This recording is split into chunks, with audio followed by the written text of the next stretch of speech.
الحمد لله الذي هدانا لأحسن السنن والأديان.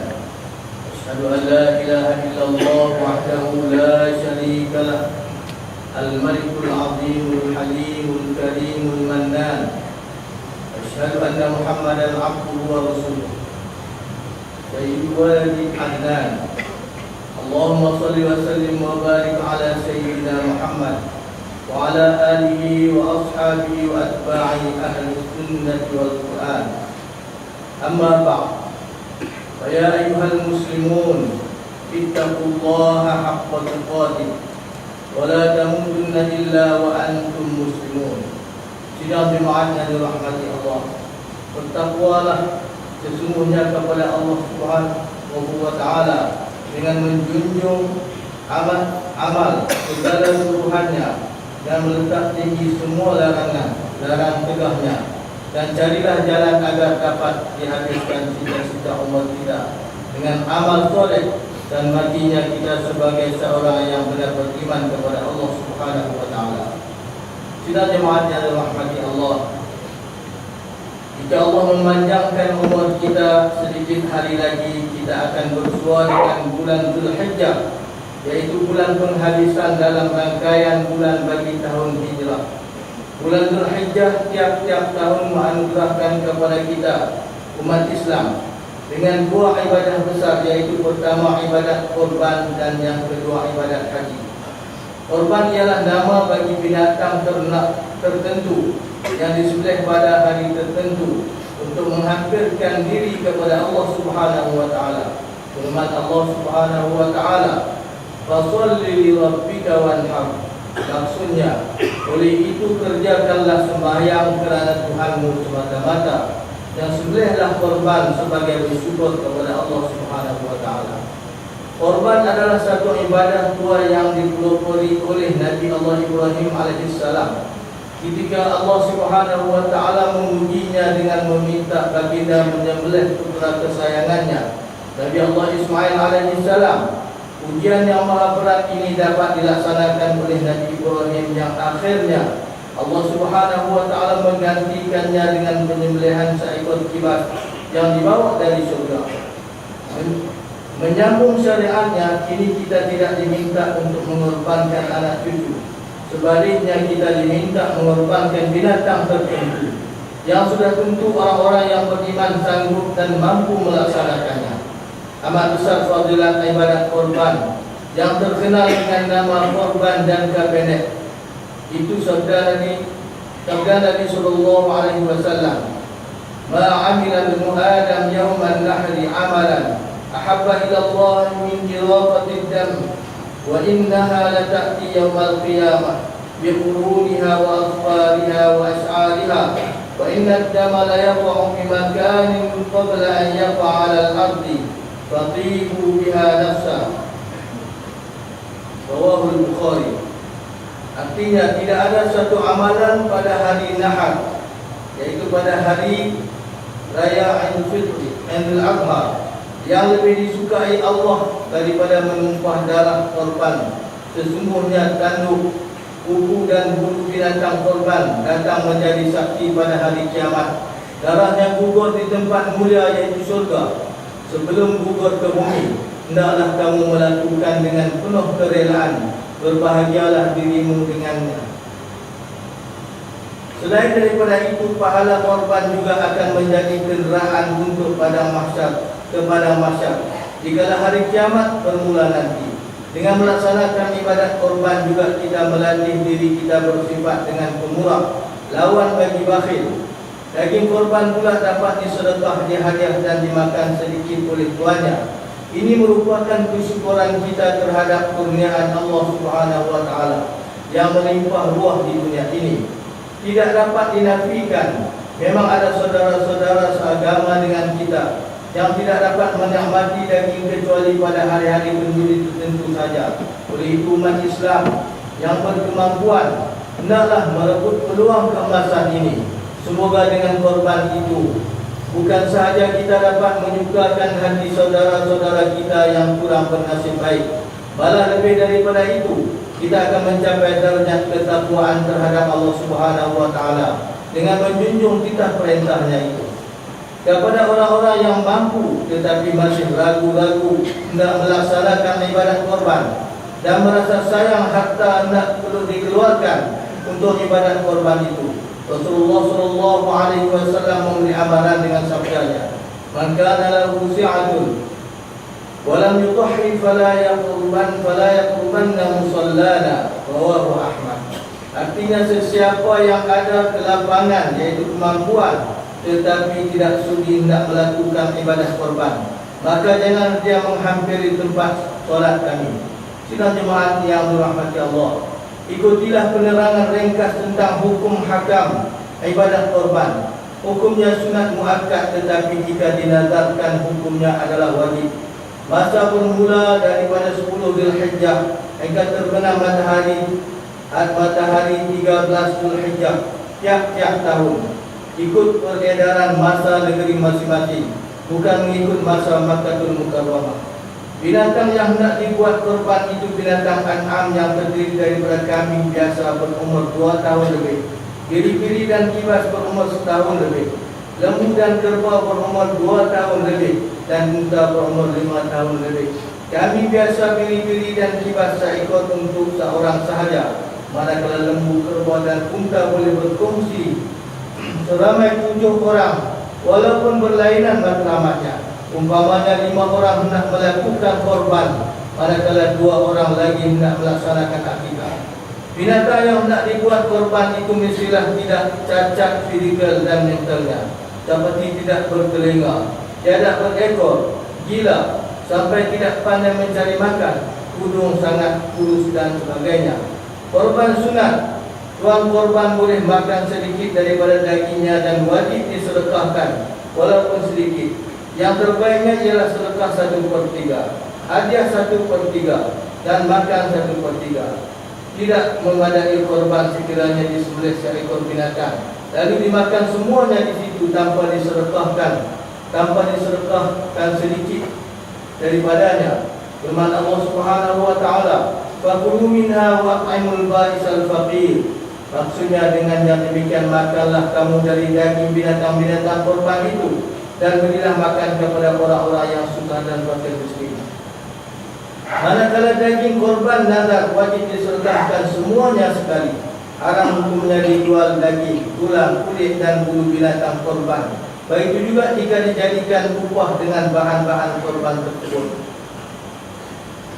Tidak sah diperbuat korban bagi orang yang hidup melainkan dengan izinnya, kecuali bapa atau datuk harus membuat korban untuk anak cucunya, sama ada daripada harta bapa atau datuknya sendiri. Demikian juga tidak sah diperbuat korban untuk orang yang susah, orang yang sudah meninggal dunia, kecuali dia ada berwasiat untuk dibuat korban ke atasnya. Ketika itu barulah sah korban untuknya dan daging korban tersebut wajib disedekah semuanya. Haram ke atas orang yang membuat korban itu, haram ke atas orang yang membuat korban dan mereka yang di bawah tanggungannya makan daging korban yang diwasiatkan itu.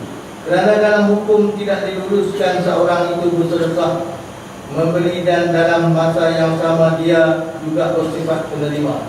Perlu diingatkan kepada orang-orang yang membuat korban, segala darah, tulang-tulang dan apa juga anggota binatang korban itu yang tidak dimakan atau sisa-sisa selepas makan, hendaklah ditanam ke dalam tanah dengan emas agar tidak dibawa ke sana kemari oleh binatang umpama anjing, kerana binatang korban itu dianggap suci dan barokah. Adalah dijelaskan di sini bahawa membeli binatang untuk korban menyembelih dan berniat korban boleh dibuat sendiri oleh orang yang hendak berkorban dan boleh juga diwakilkan kepada seorang yang berkenaan. Sidang jemaah yang dirahmati Allah, di sana terdapat satu jenis korban lagi, yaitu yang dikenali dengan nama korban jangka panjang, yaitu segala susah payah kita dalam perjuangan hidup, sama ada untuk kerja-kerja baik atau meninggalkan kerja-kerja jahat dan maksiat, yang mana di hujung atau natijahnya mendatangkan kebaikan dan manfaat kepada diri sendiri, keluarga dan masyarakat, juga termasuk ke dalam pengertian korban yang diberi pahala, sama seperti korban jenis jangka pendek tadi. Firman Allah Subhanahu wa taala, walladzina jahadu fina lanahdiyannahum subulana wa innallaha lama'al muhsinin. Dan orang-orang yang berusaha dengan bersungguh-sungguh kerana memenuhi kehendak agama kami, sesungguhnya kami akan memimpin mereka ke jalan kami yang menjadikan mereka bergembira serta beroleh keridhaan. Dan sesungguhnya pertolongan dan bantuan Allah adalah beserta orang-orang yang berusaha membaiki amalannya. Sabda Nabi sallallahu alaihi wasallam, afdhalun nasi mu'minun yujahidu fi sabilillah bi nafsihi wa malihi. Artinya sebaik-baik manusia ialah seorang mukmin yang berusaha bersungguh-sungguh kerana memenuhi kehendak agama dengan jiwa, raga dan harta bendanya. Dalam bidang kehidupan di dunia ini, tiada manusia yang tidak mahu kesenangan, tetapi kesenangan tidak akan tercapai dan datang menggolek jika manusia itu tidak sanggup berkorban dengan bekerja keras, mengharungi segala ranjau di sepanjang jalan hidupnya. Kecintaan kita terhadap tanah air juga tidak akan terbukti adanya kita tidak sanggup melintasi segala susah payah dalam perjalanan hidup dunia ini. Paling tidak kita sanggup memperbaiki segala perbincangan yang berlaku di dalam masyarakat. Memang mereka membimbing mereka ke jalan yang diridhai oleh Allah Subhanahu wa taala.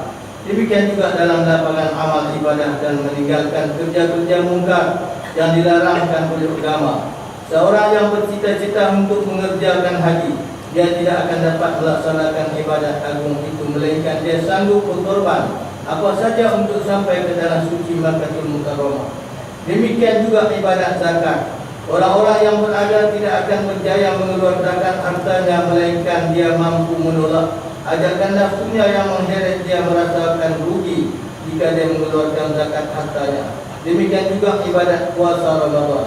Ramai umat Islam yang tidak menunaikan ibadah puasa ialah oleh kerana mereka tidak sanggup atau tidak berdaya untuk hendak melawan musuh imannya yang menuntun dia untuk makan minum dan melakukan perkara-perkara yang bertentangan dengan kehendak ibadah puasa tersebut. Lebih ketara lagi kita memerhatikan betapa ramainya umat Islam yang tidak menunaikan solat 5 waktu. Mereka berada di kedai-kedai di pasar malam, sanggup lalu saja di tepi masjid yang muazzinnya sedang beradhan, tanpa sebarang pengudaran atau sekurang-kurangnya mereka melewatkan solat. Hanya kerana mereka tidak berdaya hendak berkorban kehendak nafsu dan seruan dunia. Daripada huraian ringkas ini nyatalah untuk beramal ibadat pun kita berhajat kepada berkorban, mengenepikan segala halangan dan runtunan nafsu dan ajakan-ajakan syaitan bagi menggagalkan pelaksanaan amal ibadat kita. Sidang jemaat yang dirahmati Allah. Demikian juga untuk meninggalkan kejahatan atau maksiat, ia juga meminta banyak pengorbanan jika seorang itu betul-betul mau melepaskan dirinya daripada belenggu maksiat. Si penagih arak tidak akan berjaya meninggalkan tabiat buruknya itu melainkan jika dia sanggup berkorban, bersusah payah menahan runtunan nafsunya. Demikian juga lain-lain maksiat seperti penagihan dada, penzinaan, mencuri, menyamun, semua pelaku-pelakunya tidak akan berjaya untuk mengeluarkan diri mereka daripada belenggu dan kepompong kejahatan dahsyat mereka. Sekiranya mereka tidak punya jiwa besar, iman dan kemampuan untuk berkorban runtunan nafsu ke arah maksiat yang telah sebati dengan jiwa raga mereka. Daripada huraian ringkas mimbar ini nyatakan bahawa berkorban adalah prasyarat untuk orang yang inginkan kejayaan di dunia dan di akhirat. Gerak kerja karamah ini telah menjadi sunnatullah. Firman Allah, fa inna ma'al usri yusra, inna ma'al usri yusra. Oleh itu maka tetapkanlah kepercayaanmu bahawa sesungguhnya tiap-tiap kesukaran disertai kemudahan. Sekali lagi ditegaskan bahawa sesungguhnya tiap-tiap kesukaran disertai kemudahan. Apa yang harus kita ingat, walau betapa tinggi sekalipun pengorbanan kita yang kita lakukan, tidak dapat menandingi pengorbanan berupa syariat korban untuk umat Islam, yaitu Nabi Allah Ibrahim alaihissalam, sehingga baginda sanggup untuk melaksanakan korban dengan menyembelih putra kesayangannya sendiri, yang akhirnya Allah gantikan dengan sembelihan yang didatangkan daripada surga. Sidang jemaat yang dirahmati Allah, setelah sama-sama kita mendengar huraian ringkas mengenai korban jangka pendek dan korban jangka panjang, maka marilah sama-sama kita hayati mengikuti kemampuan yang ada pada kita dalam kehidupan singkat ini. Jangan sekali-kali kita abaikan kedua-dua jenis korban ini. Jika tidak, kita akan dikalahkan oleh musuh-musuh di dunia ini dan akan kalah pula di dalam arena hidup abadi di akhirat kelak.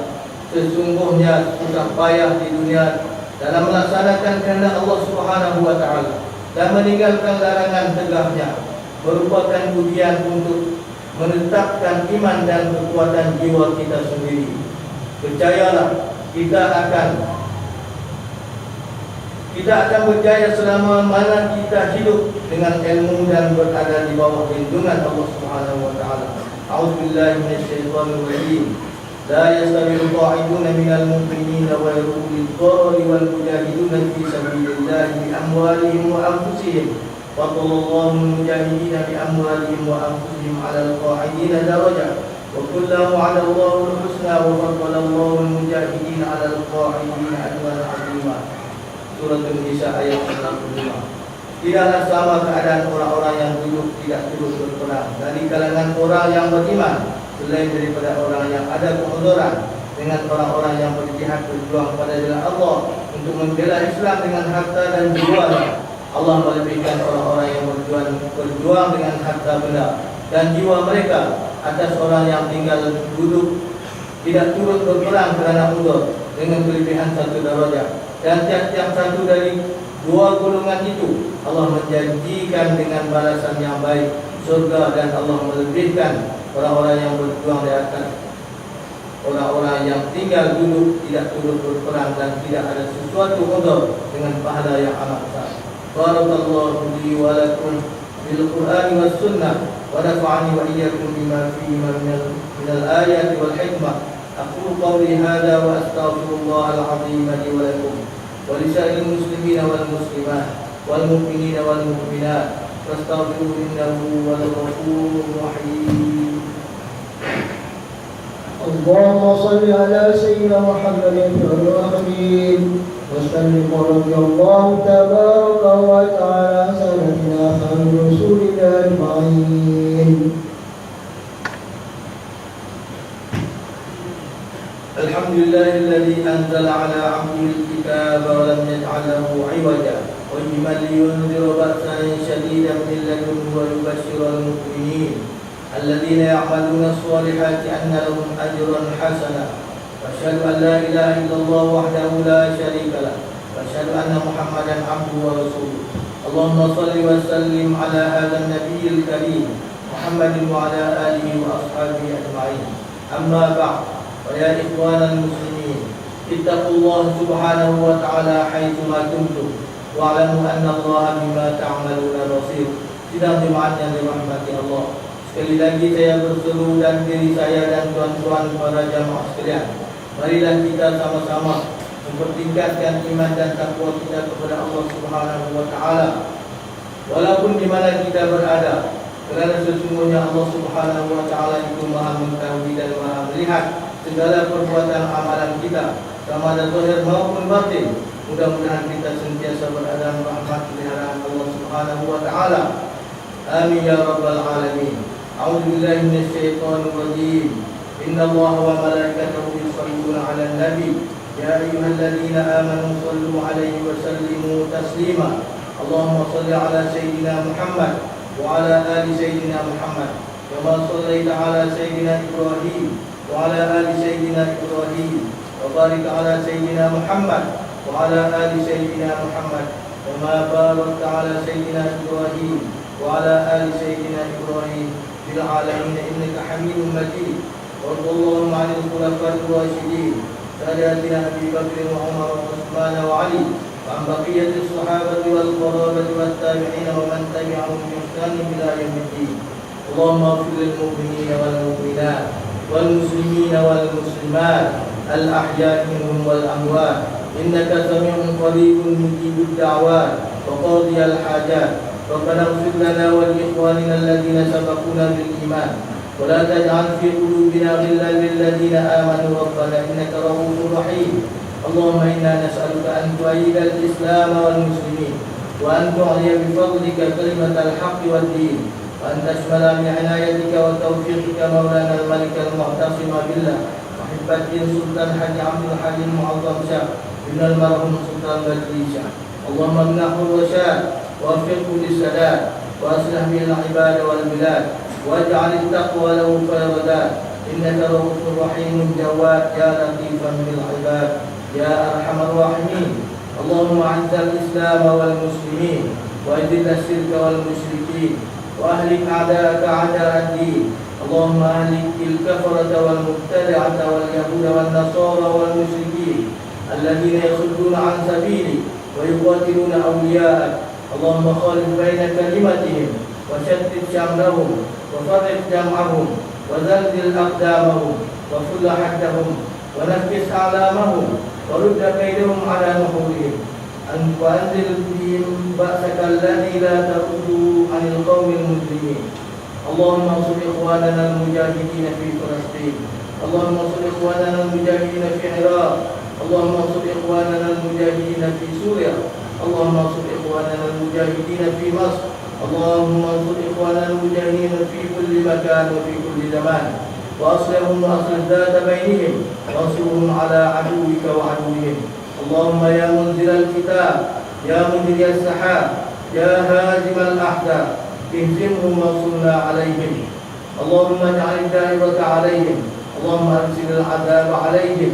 اللهم أخرجهم عن دائرة الحلم، واسلكهم مدد الإمهال، وغل أيديهم وأرجلهم، واربط على قلوبهم، ولا تبلغهم الآمان. يا عظيم السلطان، يا قديم الإحسان، يا دائم النعم، يا باسط الرزق، يا كثير الخيرات، يا واسع العطاء، يا دافع البلاء، يا سامع الدعاء. ربنا ظلمنا أنفسنا وإن لم تغفر لنا وترحمنا لنكونن من الخاسرين. ربنا آتنا في الدنيا حسنة وفي الآخرة حسنة وقنا عذاب النار. عباد الله، إن الله يأمر بالعدل والإحسان وإيتاء ذي القربى واليتامى وينهى عن الفحشاء والمنكر والبغي يعظكم لعلكم تذكرون. فاذكروا الله العظيم الجليل يذكركم، واشكروا على نعمه يزدكم، واسألوا من فضله يعطيكم، ولذكر الله أكبر والله يعلم ما تصنعون.